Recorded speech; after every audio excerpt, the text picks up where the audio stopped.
ಆತ್ಮೀಯ ಬಂಧುಗಳೇ, ಮಹಾಭಾರತ ಭೀಷ್ಮ ಪರ್ವ, ಇದರಿಂದ ಶ್ರೀಮದ್ ಭಗವದ್ಗೀತಾ ಮೋಕ್ಷ ಸನ್ಯಾಸ ಯೋಗವನ್ನ ತಿಳ್ಕೊಳ್ತಾ ಇದ್ವಿ. ಓದು ಭಾಗದಲ್ಲಿ ಭಗವಂತ ಹೇಳ್ತಾನೆ, ಯಾರು ತಪರಹಿತರಾಗಿರ್ತಾರೋ, ಭಕ್ತಿರಹಿತರಾಗಿರ್ತಾರೋ, ಕೇಳೋದಕ್ಕೆ ಇಷ್ಟನೇ ಇರೋದಿಲ್ವೋ, ನನ್ನಲ್ಲಿ ದ್ವೇಷ ದೃಷ್ಟಿ ಇರುತ್ತೋ ಅಂಥವರಿಗೆ ಭಗವದ್ಗೀತೆಯನ್ನ ಹೇಳಕ್ ಹೋಗಬಾರದು. ಮತ್ತೆ ಯಾರು ಈ ಗೀತಾಶಾಸ್ತ್ರವನ್ನ ನನ್ನ ಭಕ್ತರಿಗೆ ಹೇಳ್ತಾರೋ, ನನ್ನ ಮೇಲೆ ಪ್ರೀತಿ ಇರುತ್ತೋ, ಮತ್ತೆ ಅವರು ನನ್ನ ಭಕ್ತರಿಗೆ ಇದನ್ನ ಹೇಳ್ತಾರೋ, ಅವರು ಕೊನೆಗೆ ನನ್ನನ್ನೇ ಪಡಿತಾರೆ, ಇದರಲ್ಲಿ ಯಾವ ಸಂದೇಹನೂ ಇಲ್ಲ ಅಂತ ಕೂಡ ಹೇಳ್ತಾನೆ. ಮತ್ತೆ ಇದಕ್ಕಿಂತ ಹೆಚ್ಚಿನ ಪ್ರೀತಿಯ ಕೆಲಸ ಬೇರೆ ಯಾವುದೂ ಇಲ್ಲ, ಈಗಲೂ ಅಷ್ಟೇ, ಮುಂದೆ ಭವಿಷ್ಯದಲ್ಲೂ ಅಷ್ಟೇನೆ. ಇವರಿಗಿಂತ ಪ್ರೀತಿ ಪಾತ್ರರು ನನಗೆ ಬೇರೆ ಯಾರು ಇರೋದಿಲ್ಲ ಅಂತಂದ್ಬಿಟ್ಟು ಹೇಳ್ತಾನೆ. ಮತ್ತೆ ಹೇಳ್ತಾನೆ, ಯಾರು ಧರ್ಮಮಯವಾದಂತಹ ನಮ್ಮಿಬ್ಬರ ಈ ಸಂವಾದ ರೂಪಿ ಗೀತಾಶಾಸ್ತ್ರವನ್ನ ಓದ್ತಾರೋ, ಕೇಳ್ತಾರೋ, ಅವರೆಲ್ಲರೂ ಕೂಡ ಅವರೆಲ್ಲರೂ ಕೂಡ ಜ್ಞಾನ ಯಜ್ಞದಿಂದ ಪೂಜಿಸಲ್ಪಡ್ತಾ ಇದ್ದೀನಿ ನಾನು ಅಂತ ತಿಳ್ಕೋಬೇಕು. ಅವರು ಓದಿ ತಿಳ್ಕೊಳ್ತಾ ಇದ್ದಾರೆ ಅಥವಾ ಬೇರೆಯವ್ರಿಗೆ ಅದನ್ನ ತಿಳಿಸ್ತಾ ಇದ್ದಾರೆ ಅಂತಂದ್ರೆ ಅದರ ಮೂಲಕ ನನ್ನ ಪೂಜೆ ಮಾಡ್ತಾ ಇದ್ದಾರೆ ಅಂತಾನೆ ತಿಳ್ಕೋಬೇಕು.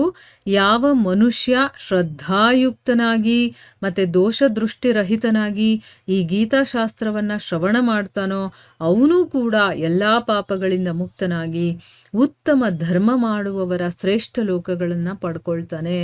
ಅಂದ್ರೆ ಯಾರೆಲ್ಲ ಗೀತಾಶಾಸ್ತ್ರವನ್ನ ಓದ್ತಾರೋ ಅವ್ರಿಗೆ ಏನೆಲ್ಲ ಆಗತ್ತೆ ಅನ್ನೋದನ್ನ ಹೇಳ್ತಾ ಇದ್ದಾರೆ.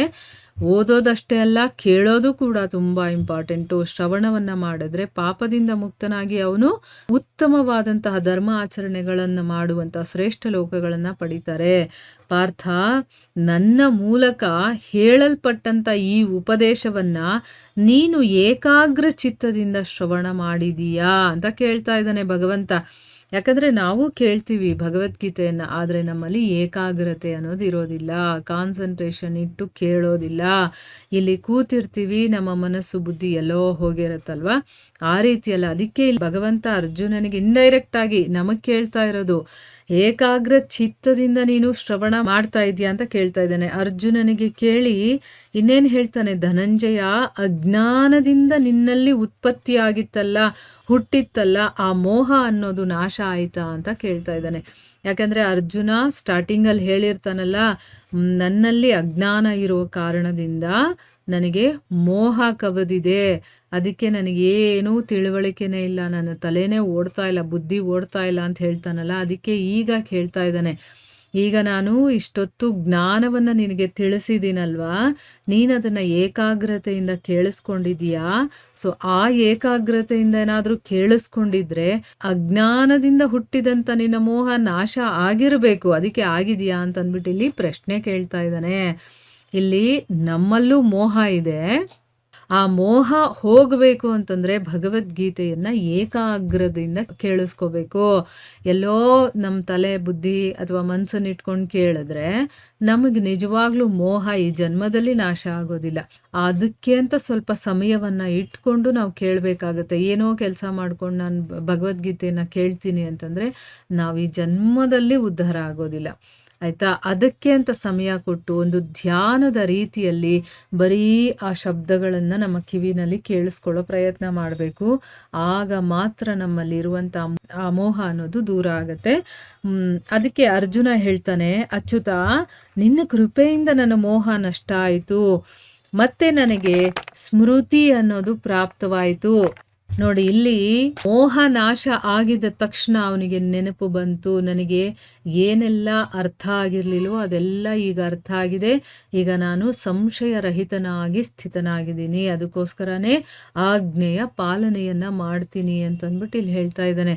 ಅಂದ್ರೆ ನಮ್ಮಲ್ಲಿರುವಂಥ ಮೋಹ ನಾಶ ಆಗಬೇಕು ಅಂತಂದ್ರೆ ಸರಿಯಾದ ರೀತಿಯಲ್ಲಿ ನಮಗೆ ಯಾರು ಉಪದೇಶವನ್ನ ಮಾಡ್ತಾ ಇದ್ದಾರೋ ಅಥವಾ ಗೀತೆಯನ್ನ ಯಾರಿಂದ ಕೇಳ್ತಾ ಇದೀವೋ ಅದನ್ನ ಸರಿಯಾದ ರೀತಿಯಲ್ಲಿ ಕೇಳಿಸ್ಕೊಳ್ಳೋ ಅಂತ ಪ್ರಯತ್ನ ಮಾಡಬೇಕು.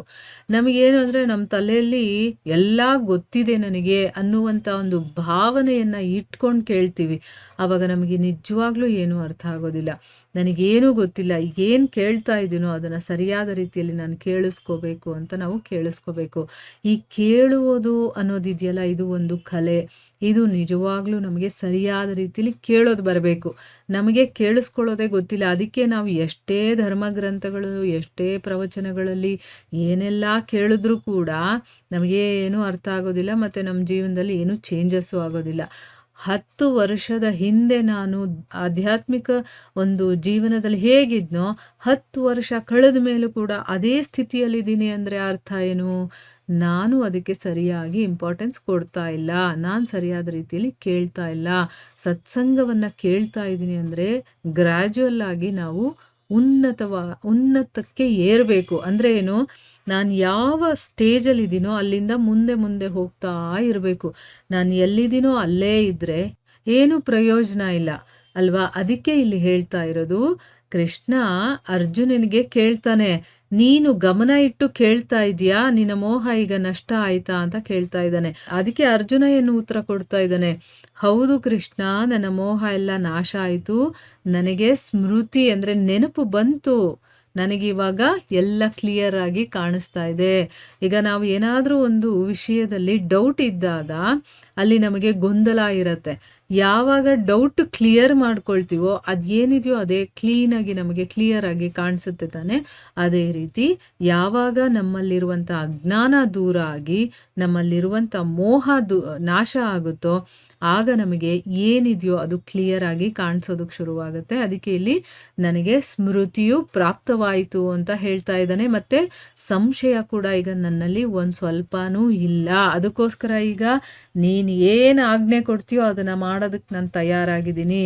ನೀನು 1,00,000 ಜನರನ್ನು ಸಾಯಿಸು ಅಂತ ಹೇಳ್ತೀಯ, ನಾನು ಕೊಲ್ಲೋದಕ್ಕೆ ತಯಾರಾಗಿದ್ದೀನಿ. ಯಾಕೆ? ನನಗೀಗ ನೆನಪು ಬಂದಿದೆ, ಸ್ಮೃತಿ ಅನ್ನೋದು ಬಂದಿದೆ ನನಗೆ. ಈಗ ನಾನು ಯಾರು ಏನು ಅನ್ನೋದೆಲ್ಲ ನನಗೆ ಕ್ಲಿಯರಾಗಿ ಅರ್ಥ ಆಗಿದೆ ಅಂತ ಅಂದ್ಬಿಟ್ಟು ಇಲ್ಲಿ ಅರ್ಜುನ ಹೇಳ್ತಾ ಇದ್ದಾನೆ. ಸೊ ಇಲ್ಲಿಗೆ ನಾವು ನಿಲ್ಲಿಸೋಣ. ಹರೇ ಕೃಷ್ಣ.